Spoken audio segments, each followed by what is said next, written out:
আজকে 1 ফেব্রুয়ারি, আমরা রয়েছি মানালিতে। আর দুদিন ধরে স্নোফল অ্যান্ড রেনফল হওয়ার পর আজকে কিন্তু ওয়েদার একদম ক্লিয়ার হয়ে গেছে, কিন্তু চারিদিকে রাস্তায় খুব বরফ জমে আছে, খুব মোটা লেয়ারের বরফ। আর নিচে কুল্লুর দিকে কিন্তু ফ্লাড হয়েছে, খুব ভয়ানক ফ্লাড হয়েছে, অনেক গাড়ি পড়ে গেছে এবং অনেকজন মারাও গেছে। তো আজকে তো ওয়েদার ক্লিয়ার, দেখা যাক আজকে কোথাও যেতে পারি কিনা। দুদিন ধরে একদমই রুমের মধ্যে আটকে আছি, আর কালকে আমাদের বাড়ি ফেরার ডেট। তো আজকে দেখা যাক কোথাও যাওয়া যায় কিনা, গেলে তোমাদেরকে দেখাচ্ছি। তো মানে ভাই আমাদের বরফগুলো সরাচ্ছে গাড়ির ওপর থেকে, কতটা বেশি বরফ পড়েছে।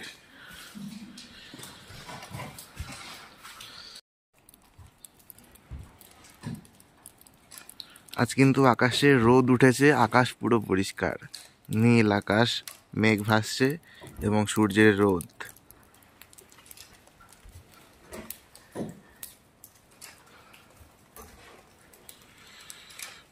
দুদিন ধরে এত বরফ পড়ছিল, হোটেলের সামনে যাওয়া যাচ্ছিল না। ওই জন্য ফ্রন্ট ভিউটা, মানে হোটেলটার সামনে থেকে কীরকম দেখতে, সেটা আমি একদমই দেখাতে পারছিলাম না, এতটাই বরফ জমেছে। এখনও অবধি জমে আছে, কিন্তু এখন অনেকটা ক্লিয়ার হয়েছে, অনেকটা বরফ গলে গেছে এবং এখন এখান থেকে মোটামুটি হাঁটা যাচ্ছে। এই গাড়ির যেখান যেখান দিয়ে গেছে সেই চাকার যেই ফাঁকা জায়গাগুলো আছে সেখান থেকে জিনিসটা দেখানো যাচ্ছে। তো দেখো হোটেলটা সামনে থেকে কতটা সুন্দর।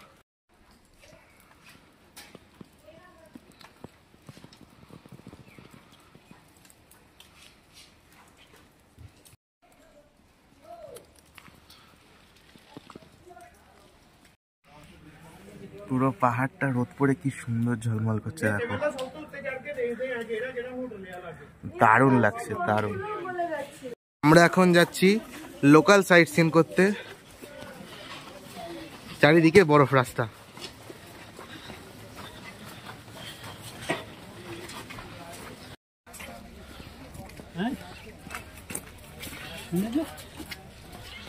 স্কুটিগুলোর উপরটাই দেখ, আমাকে দেখা, আমাকে দেখা।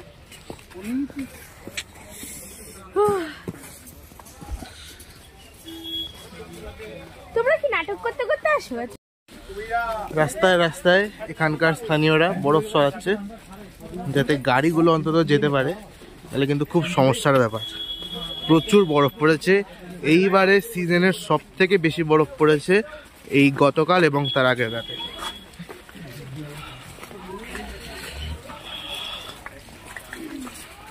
মেল রোডেও পুরো বরফের আস্তরণ, এত বড় বড় 3 থেকে 4 ফুটের সব লেয়ার।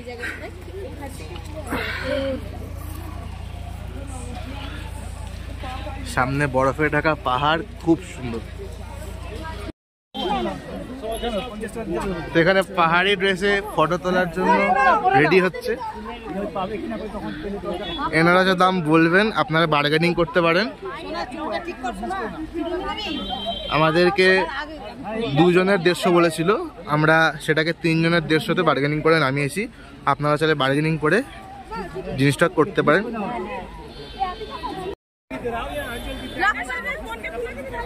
আরে হ্যাঁ রে ভাই, কেমন লাগছে আমাকে বলো? এত তুলে পয়সা দেবো কত? অন্য পোজ দাও। আমরা বেরিয়েছিলাম বন বিহার ঘুরতে, তো সেটা কিন্তু এখন বন্ধ রয়েছে, তাই ঘুরতে পারলাম না। যাচ্ছি বৌদ্ধিস্ট মনেস্ট্রিতে। তো দেখো, তো রাস্তাঘাট কিন্তু অনেক জায়গায় গলে গলে আছে, আবার অনেক জায়গায় শক্ত রয়েছে, চলাফেরা করতে কিন্তু একটু অসুবিধাই হচ্ছে। আর অনেক কিন্তু জল রয়েছে রাস্তায়, যেহেতু বরফগুলো গলে গেছে, প্রচুর জল রাস্তায়।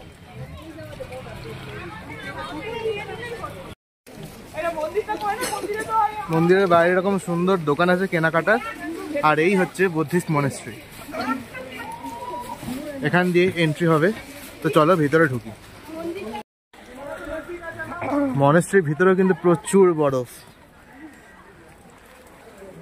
এটা এন্ট্রি গেটের ভেতর, খুব সুন্দর একটা জায়গা।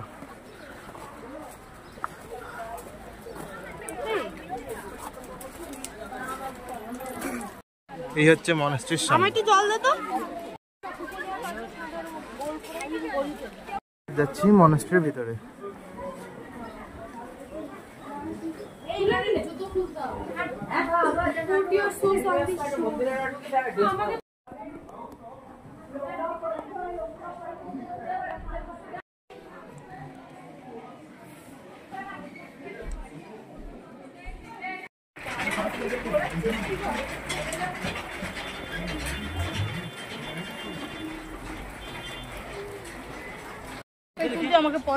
মনাস্ট্রির দুই ধারে কিন্তু প্রচুর বরফ, এখানে আপনারা ফটোগ্রাফি করতে পারবেন, সুন্দর সুন্দর।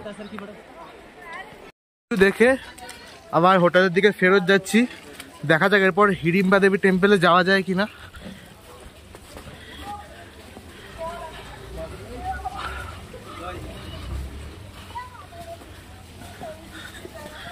বরফ কিন্তু অনেকটাই গলে গেছে, ওই জন্য চারিদিকে এখন জল জল জল থই থই অবস্থা।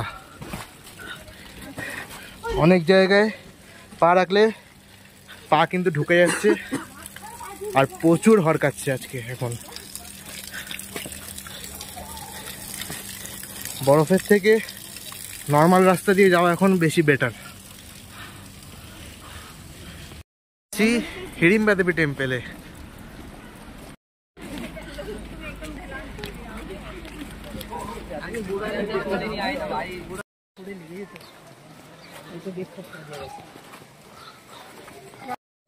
এই জায়গাটা দেখুন কি সুন্দর।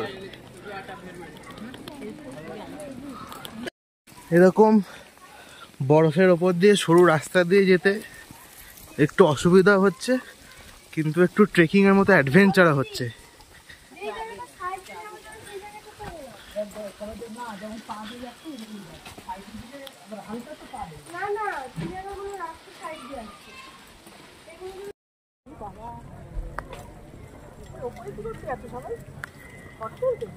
কিন্তু অনেকটাই উঁচুতে, অনেক সিঁড়ি পার করতে হবে, অনেক উঁচুতে উঠতে হবে।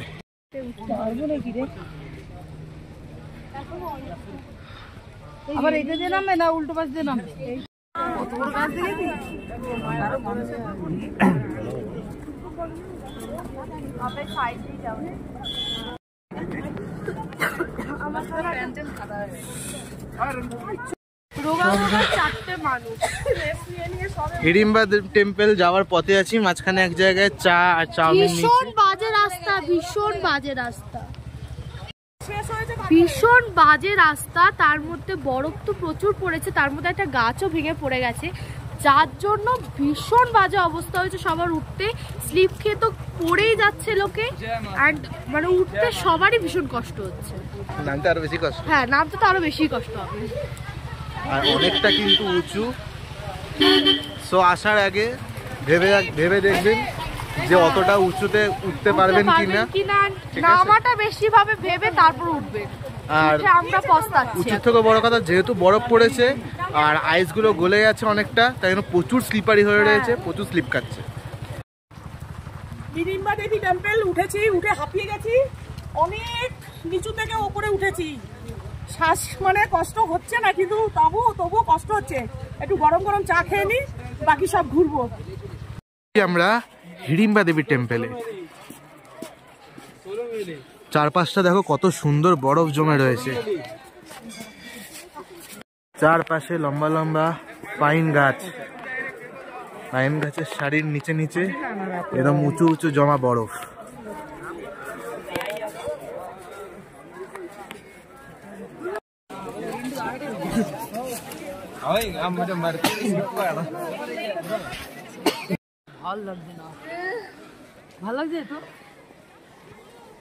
এখানে আপনারা ফটোগ্রাফি করতে পারবেন অনেক রকমের, প্রচুর বরফ আছে এখন, প্রচুর মানুষের আনাগোনা, আর প্রচুর বরফে লোকে অনেক আনন্দ করছে, অনেক অনেক খেলছে, দারুণ লাগছে।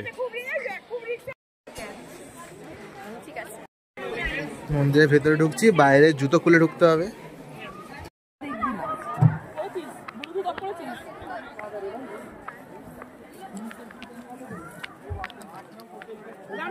হিড়িম্বা দেবী টেম্পেলে ঘোরা হয়ে গেছে, এবার যাব ম্যাল রোডের দিকে। আর ম্যাল রোডের কাছেই আমাদের হোটেল, তো ম্যাল রোড থেকেই আমরা যাব হোটেলের দিকে। তো চলো এবারে হোটেলে ফেরা যাক।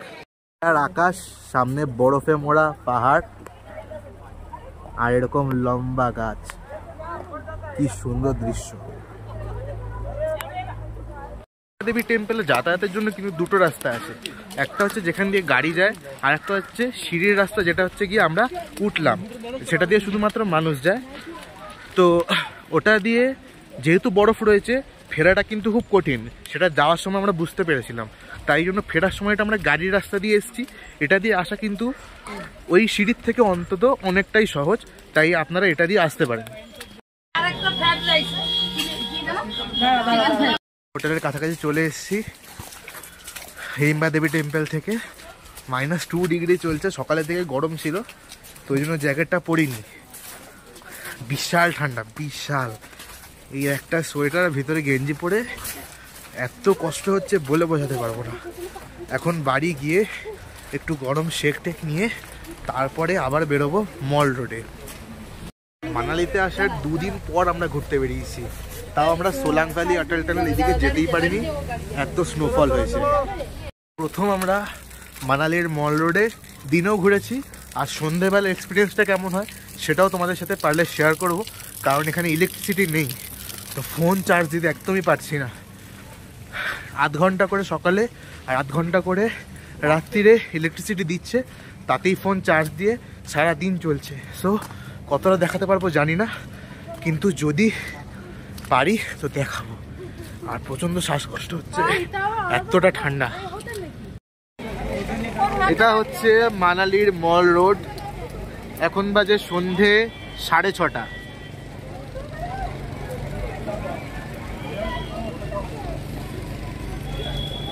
বরফ কিন্তু এখনো আছে, কিন্তু অনেকটাই ক্লিয়ার করে দেওয়া হয়েছে। চারিদিকে একদম আলো ঝলমল করছে, মোটামুটি অনেক জায়গাতেই চলে এসছে, বেশ সুন্দর লাগছে।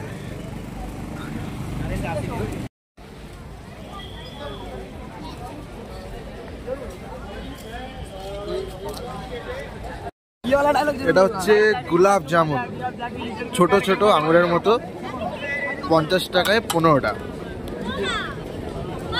খেতে কিন্তু বেশ সুস্বাদু, ভালো খেতে, ট্রাই করতে পারেন। মল রোডে কিন্তু এখন লাইট চলে এসছে, চারিদিক একদম আলোয় ঝলমলিয়ে উঠেছে, দারুণ লাগছে দেখতে।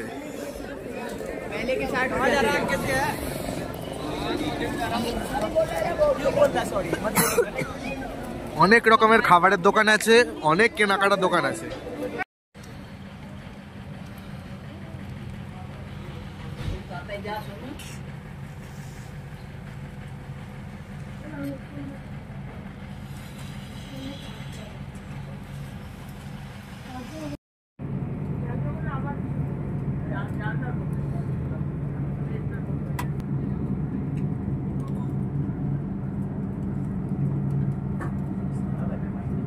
মর্নিং এর ব্রেকফাস্ট হোটেল সাবা মানালি ইনে ছিল আলু পরাঠা, পোহা, ব্রেড জ্যাম অ্যান্ড দহি।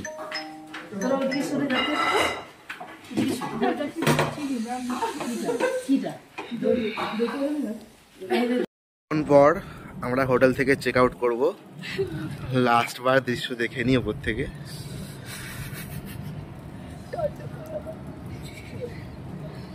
দারুণ লাগছে রোদ পড়ে পাহাড়ে। এর পাশেই অনেক এরকম টেবিল পাতা আছে, সোফা পাতা আছে, এখানে বসে আপনারা কফি এনজয় করতে পারেন বাইরের দৃশ্য দেখতে দেখতে। ভেতরেও খাবার জায়গা আছে, সো কোনো চাপ নেই।